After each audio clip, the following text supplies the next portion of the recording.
Waldaa Biraanuu Adaanachiif hiriyoota isaanii tajaajilni nuti kenninu bishaan ijaarsa adda addaaf akkasumas tajaajila birootiif oolu manaa manatti konkolaataa keenya ni dhiyeessina. Kana malees konkolaataa keessan dhiqsiifachuu barbaadan baajoon keenya harka bal'isee isin eega. Maarree iddoon argama keenyaa magaalaa guddittii Oromiyaa Finfinneerra kiiloomeetira 12 irratti argamna. Magaalaa Sulultaa iddoo addaa Shufune. Odeeffannoo dabalataatiif lakkoofsi bilbilaa Duwwaa 911541788 yookaan Duwwaa 911152661 Waldaa Biraanuu Adaanachiif hiriyoota isaanii. Gurbaa lakkii kottuu hojii jalqabna otoo humna qabnu maaliif cessannaa wayi. Otoo waan hojjennee eenyuun koomanna dalagnee waan fedhii keenya guuttannaa wayi. Yaa takkee duroomni carraaqqii mataa keetiin dhufaa.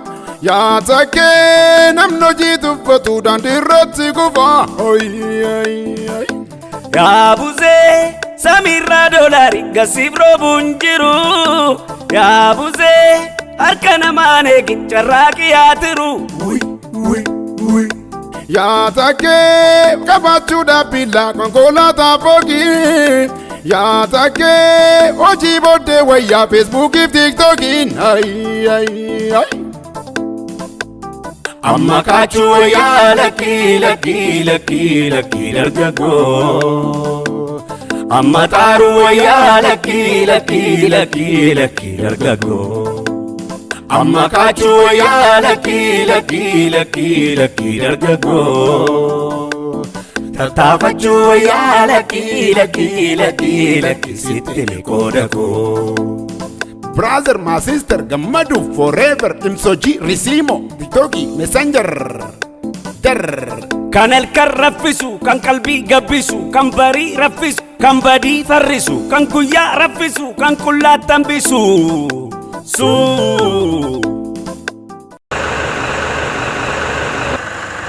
Maano bishaan ni jira. Konkolaataa keenya asumatti dhiqattaa, ofii keetillee asumatti dhiqattaa, yoo barbaaddes mana asumaa waraabbatta.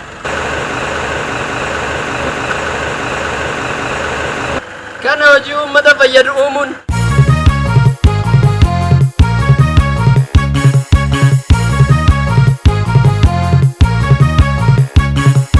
Warree Finfinnee keessaa yookaan jiraatan naannoo Finfinnee yookaan jiraatan naannoo Finfinnee. Rakkoo bishaanii furuuf toofta bareedaa isinii finnee toofta bareedaa isinii finnee. Ilaa warri uteelaa kanneen ijaarsa bishaan nabdanii kanneen ijaarsa bishaan nabdanii.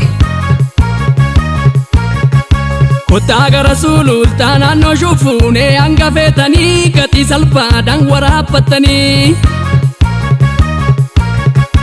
Bishaan uteela warri barbaadanii yookaan ijaarsaaf warri rakkatanii kottaa bootteedhaan asii waraabbadha yeroo feetanii rottottis guuttadha.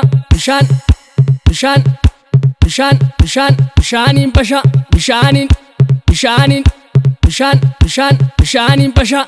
Waldaa Biraanuu Adaanachiif hiriyoota isaanii.